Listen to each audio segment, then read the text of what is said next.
Hey everybody! So I'm off to see Shivaay today. Woohoo! And I figured I'd do a little vlog thing ahead of my review so you guys can get an idea of what it's like for me to get to Denver. The long trip, the hike to go see a movie. Stay tuned. Oh yeah, in the car, ready to go. Got my mom with me. Hi. I showed her the trailer and she wanted to see it, right? Yep. Trailer looked good, didn't it? It looked good. We're both going to go get it. Go see it. So she's driving and I'm filming. Now, as you can see, it is 1:51. I hope that showed. Yeah, let's try again. 1:51. And we start our trip. Let's go. Let's do this. Woohoo! Off to Shivaay. Whee! The wind is blowing my hair.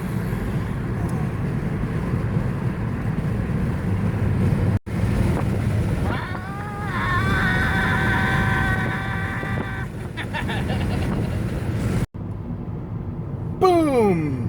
1080p with 16:9 ratio.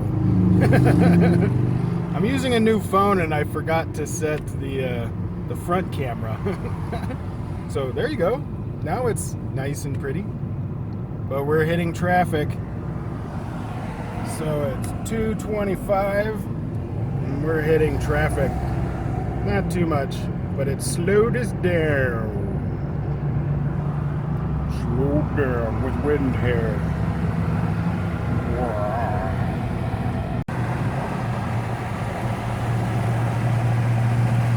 The wind.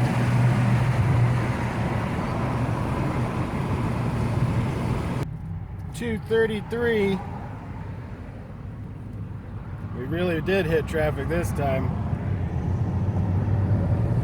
But you can see the skyline and a bridge and the skyline.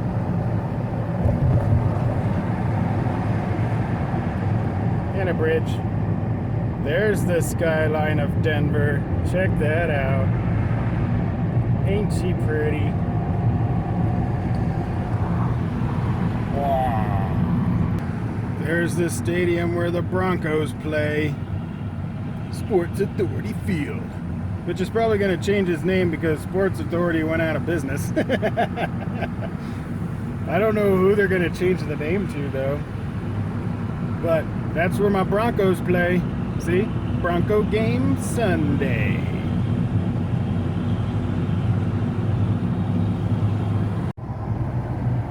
$2.53 and we're finally getting off the highway. Yay! We made it!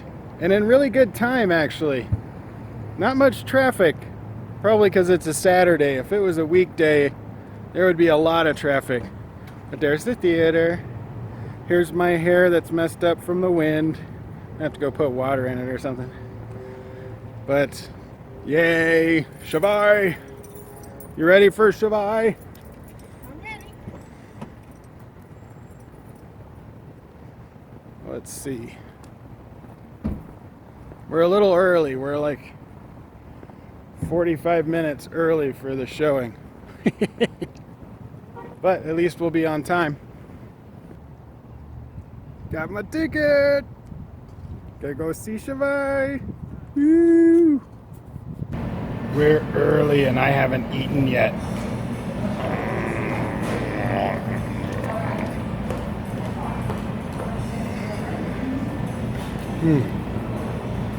I haven't eaten all day. That's yummy. Here we go! Alright, we just saw Shivaay. It's dark now. So that's why the lights are on.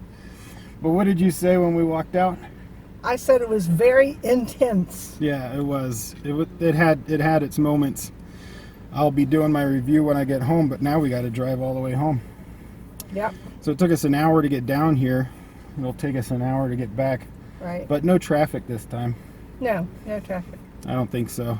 But it's 6:53, and I'll be doing my review shortly. Well, for me it'll be a while. For you guys it'll be shortly. Well, it looks like I lied about the traffic. It's 7:11 right now, and there's lots of traffic. Look at that. Even the on-ramp is slow. Man, it's going to take us longer to get home than it did to get down here. Woohoo! We made it through the traffic. It's 7:27. Took us a half an hour to get to the other side of Denver. But we're on our way. Yay! Finally getting off the highway. It's 7:52. It's been an hour. Almost home. It's 8:03. And we're arriving home. It's a long drive.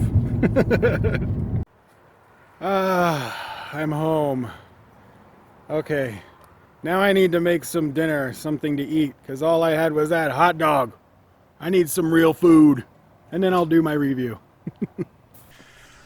Oh, okay, everybody. So, I got some food. I got to rest a bit and think about the movie. And now we're going to talk about Shivaay. This movie was directed and is starring AJ Devgan, written by Sandeep. Ooh, I'm going to slaughter that last name. Shrivastava. Let me know if I got that wrong. He did the screenplay.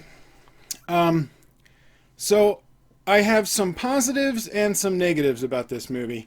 Now, this part is going to be spoiler free.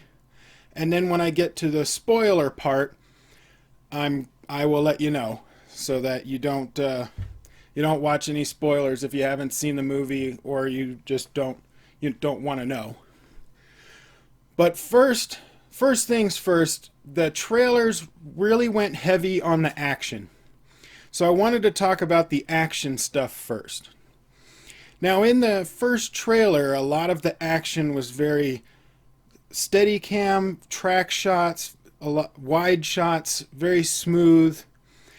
And so that's what I was expecting in the movie, but it's not what we got. And that's my first negative.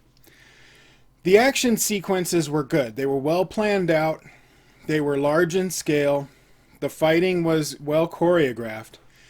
However, AJ kept jumping between smooth wide shots, tracking shots, that great scene coming through the taxi where it's actually 3 shots put together to make it look like one shot, where he kicks in the glass and then a camera stops at the door and then starts in the back seat on the other side of the door, and there's a black blend to make it look like the camera went through the door, and then he's fighting the guy in the back seat, and then they started again on the other side on the door and the outside, and then tracking shot as he kicks him out of the car. That was a great shot. It looked awesome. It was very smooth. It was seamless. You could tell it was a difficult shot to do, because the part in each of the 3 parts, they have to line up not only against the door, but they have to line up this way as well. So it doesn't look like the camera came in here and then all of a sudden it's up here and then it's out there again. So I liked the way that shot was organized. I thought it was very good. But it intercut from those smooth tracking shots to shaky cam, or what I call the 3 nose in action, the SCQ. So no SCQ. I should start a hashtag for Twitter. No SCQ. Which stands for shaky cam, close-ups, and quick cuts. Those 3, especially together, are a death for any action sequence. It is the worst thing you could ever do to an action sequence. They did it a lot in some of the Bourne movies. There's a lot of action movies in the US where they do that. And the reason they do that is they don't have time to actually practice the fight scenes.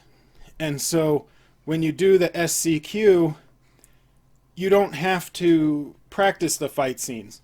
You can just do a fake fight and you're just doing quick cuts, so it doesn't matter. But they were intercutting between the SCQ and the smooth tracking shots, and it was kind of jarring because you go from a nice beautiful shot action sequence like him jumping to the van, and then to like quick cut shaky cam, quick cut shaky cam, and you're like, what's going on? And then they cut back to another smooth tracking shot. So it's, you kind of feel like when you're watching the action scenes, you feel like in your head I kept thinking, just pick one and go with it. Just don't pick the SCQ. Pick the smoother Steadicam stuff. Now, I don't mind if there is some quick cuts, but don't make the whole fight scene that. I prefer them to have a longer period during the cut. Close-ups I don't mind either, as long as the cuts are not quick.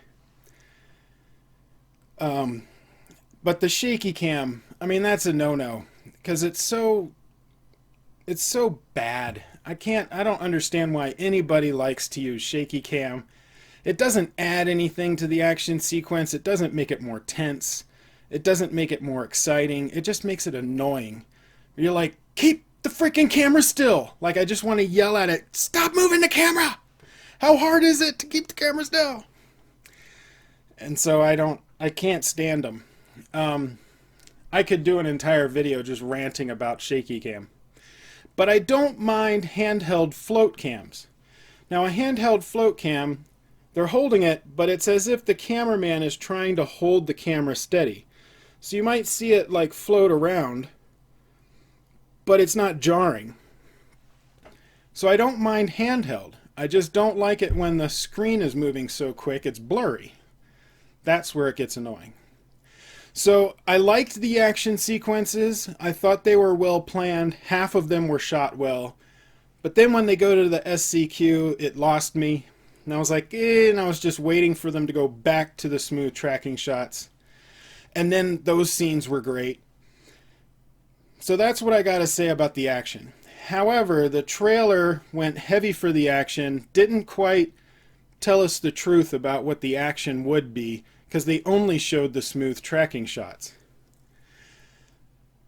There's a whole other story about him and then with the daughter. I mean, the first half of the movie is basically him falling in love with a girl. They have some cool stuff in the beginning, like with the avalanche you saw in the trailer, and he grabs her and jumps into the tent. And then she gets pregnant, has a baby. He keeps her and she leaves. The mother leaves. And for 8 years he raises the kid. And then they have a song and a montage about the kid growing up and everything. And she's mute. She can't speak. Now, in the movie though, she screams. She makes sounds, vocal sounds. And so that was a bit confusing at first. I'm like, she's mute, but she's making sounds that require vocal cords. And so on the way home, I was looking it up online to find out like different sounds that mute people can make. And it turns out it depends on why they're mute. Now, they never explain it in the movie, so I'm okay with it in the movie, because it could be a number of any kind of reasons of why she's mute. One of the reasons might be that the larynx is damaged. Sometimes when it's a birth defect, the vocal cords don't work, and then they can only make sounds using their breath.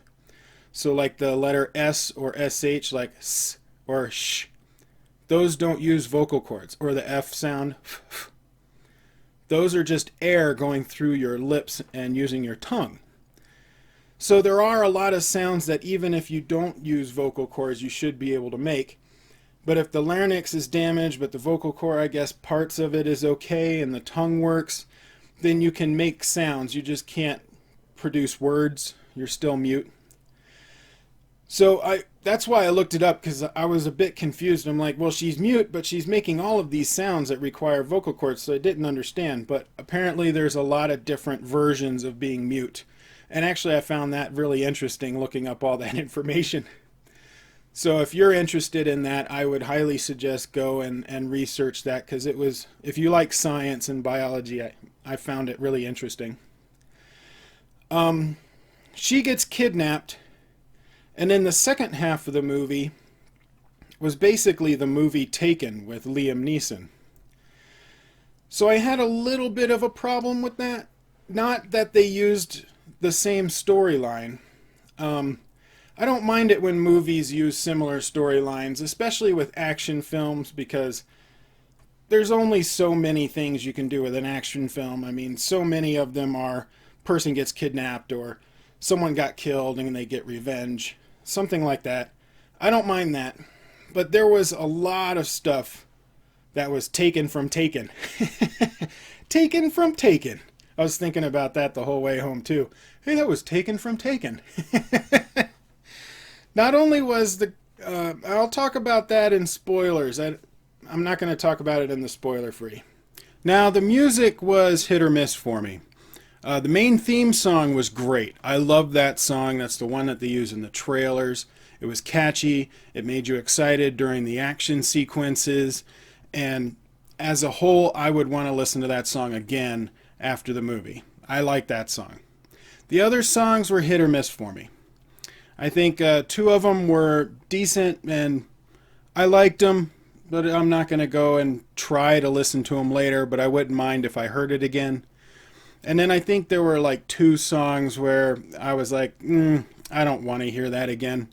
I didn't like them. It wasn't distracting in the movie, like it didn't pull me out of the scene. But I do remember thinking, nah, I like the montage that's going on, but I could do without that song. So hit or miss on the music, but love the theme song. So I would say overall it's in the positive. All in all, I did like the movie, and I'm going to give it a fresh rating. Now, I'm sorry, the reason I use the word fresh, that comes from the Schmoes Know. I like their reviews of movies, and if they're over the 50%, or from my scale, 5 out of 10, if it's above that, then it's called fresh.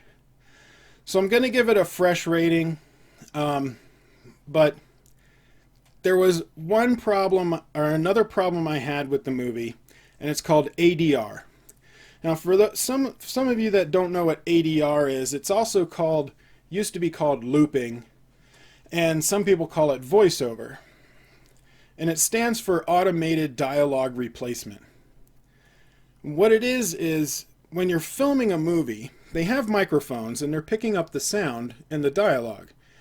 However, all of the ambient noise is coming through, and so it's not a clean audio track. And it's really hard to get a clean audio track when you're recording during the filming, unless you're in a stage and you can control the reverb and the ambient outside noise. Then it's okay, you can do that. But most movies, especially if they have scenes outside, they have to do ADR. So after they film the movie and they edit it together, they go into the recording studio, and in a soundproof box with the microphone, they recreate their performances. So you get a clean audio track. But in this movie, the ADR sounded bad. It sounded so off, it was distracting. So what it was it sounded like they had a microphone right next to their mouth the whole time, instead of a more natural feel where the microphone might be at the same level where mine is, where it's a good maybe 1.5 foot distance. So you're not getting the puff or sounds, the air blows that come out of your mouth. You're not getting that pounce on a microphone like this. So you're not getting that. And also breathing. The breathing in the movie was unusually loud, as if they had the microphone right here. So it sounded like everything they were saying was like this. Oh my God. And so the breathing was super loud. And it didn't sound like that's what it really would sound like in that location. I don't know why the ADR was bad. It just could be the way that the sound guy was recording it. Maybe he wasn't very good at it. I don't know why they didn't pick up on it during the edit or the test showing. Maybe I'm the only one that really noticed that. I don't know. If you've seen the movie and you noticed the ADR, if you thought the voice was off or too loud or the breathing was too loud, let me know if you've heard that as well. Maybe I don't think I would be the only one that would pick up on that, but the other thing is some of the actors did not do a very good job on their ADR for their characters. Now, AJ did a pretty good job, except for the fact that the microphone sounded like it was right next to his mouth. But his performance was still okay, even though it was overly dramatic at moments. But for the most part, his performance was decent. I mean, not the best ever, but it was still good. I was engaged with what was going on screen. The little girl, however, she was decent, but a little slightly less. More too over dramatic at moments. It felt too fake. Now, it could be a mix of her performance and the ADR. I think the ADR, the fact that the ADR was bad, it probably affected her performance even more. But it also affected everyone else's performance, except for maybe the father of Anu. His ADR actually I didn't think was too distracting. Maybe he didn't stand next to his microphone, I don't know. But I thought his performance was one of the best in the movie, actually. Anu was pretty good too, but her ADR was off. But the mother of the child, hers was really bad, I thought. It sounded like it was being dubbed in another language by a bad someone that was doing a bad job of dubbing her. Now, it is possible that they did bring in a different person to do her ADR. Like maybe there was something wrong with her performance, and so they did her ADR with a different actress. That's possible, because her performance seemed really off for me. And that could explain it, but I don't know if that's actually what happened. So the performances were okay. His AJ's and the father of Anu were probably the best, but AJ's ADR was pretty bad. It was distracting. The action scenes were good. Now, a lot of the action scenes were over the top. However, I don't find that as a fault, because they used the mythology of Shiva. So a lot of Asian countries in their films, they use a lot of mythology in their action films. China and Hong Kong do a lot of it with the flying and the different forms of kung fu where they're channeling the tiger or the crane. Japan does the same thing. So does Thailand. They have all of these things where they gain the power of a mythical creature or a god or something like that, and it makes them more powerful. So in this movie, they didn't say it in dialogue, but they strongly inferred the fact that he was imbued with the power of Shiva. And they did that right at the beginning. Like, they established that in the first scene, which is in the trailer.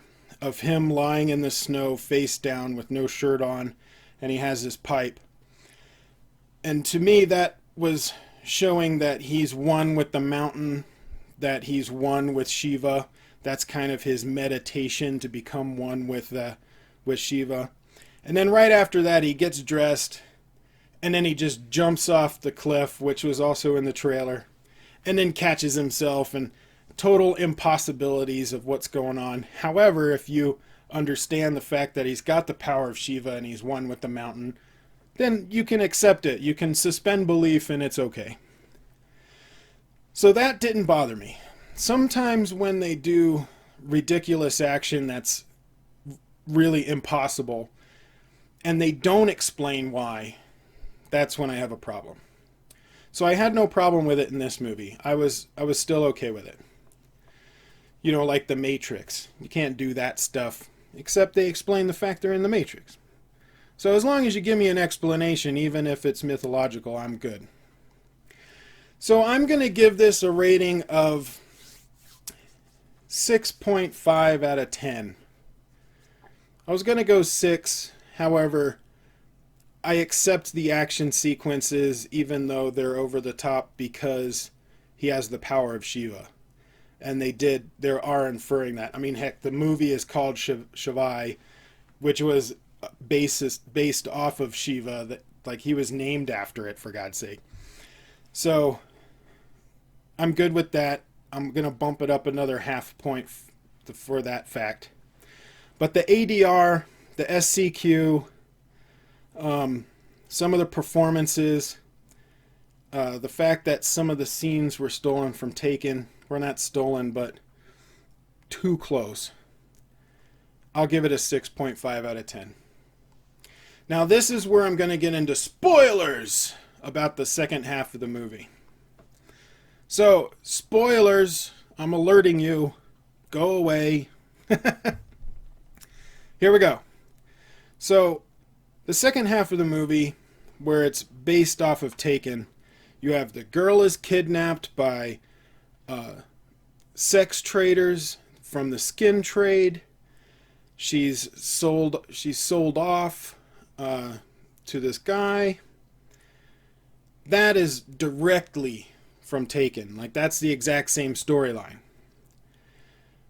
However, I didn't mind it too much because you were more emotionally involved with the character because of the first half of the movie, where they explain the daughter. They have their relationship is grounded. So by the time you get to that point, you're like, like you understand why the father is so intent on getting his daughter back and will do anything. It makes sense because of the first half of the movie. They established that.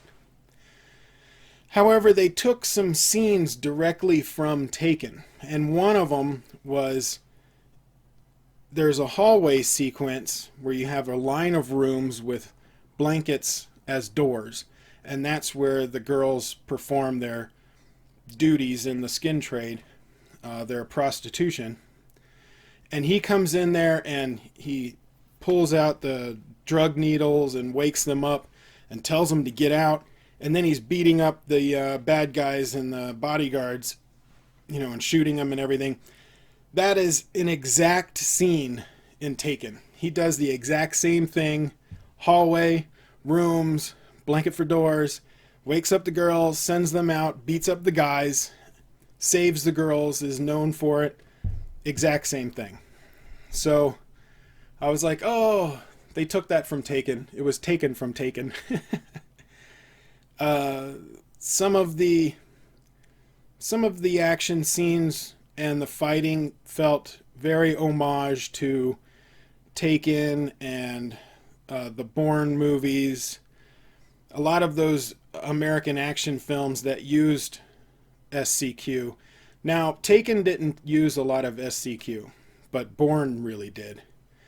So it was kind of a mix of the two in a way. And then, you know, he finally gets his daughter back, kills the bad guys, and then hooray.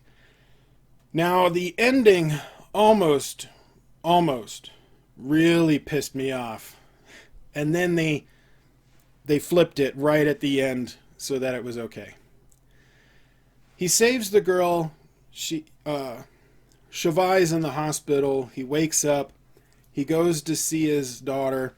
She's living with the mother and her husband in the big house. They're all wealthy. And she wants to show her father her room, and it's full of stuffed animals and teddy bears and a big plush bed and all these toys and stuff. And he's holding the little knitted kind of stuffed rag doll that she grew up with. And she basically is ignoring it for all of these big, plush and stuffed animals and everything. And then he decides to leave her with the mother because the mother begs, not vocally, but begs for her to stay.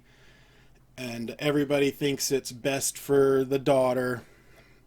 And I thought, because they didn't say anything, but he's leaving, and I'm thinking, what the hell? Like, this entire movie, he's trying to get his daughter back. He's trying to save his daughter. And because they didn't explain anything, my brain was automatically going, you mean to tell me after all that, the daughter wants to stay with her mother because of some teddy bears and a dog that the husband gave her? And I was like, that's BS. That's stupid. I was pissed. I'm like, no. And then right at the end, before he flew out, or took the train, whichever he was doing, the daughter shows up, and then she's mad at him for leaving. Very overdramatic sequence, but I was like, okay. She didn't know that he was leaving. They were coming up with what they thought was the best interest for her without her knowing.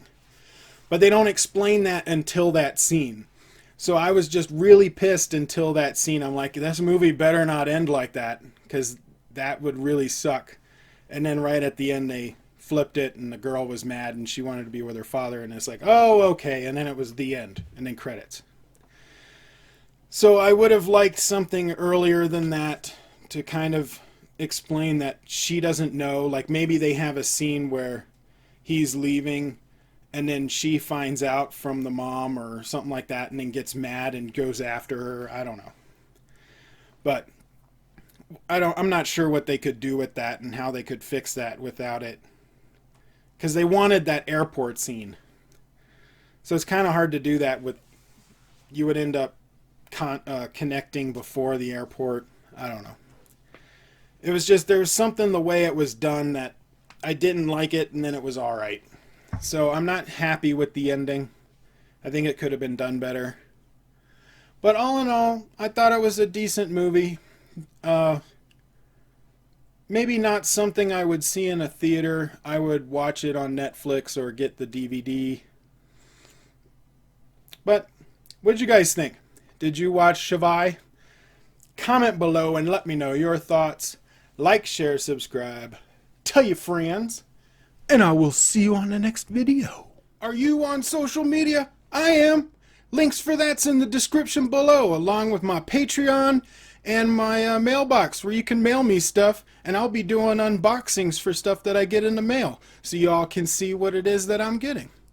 Also, you can check out my store where we have t-shirts and hoodies and other merchandise. I'm trying to add more stuff there all the time.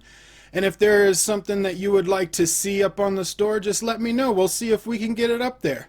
Right now, it's mostly t-shirts, male and female, all kinds of different colors, and a hoodie that says Koricon said I'm awesome, because if you support the channel and buy a shirt, you are awesome.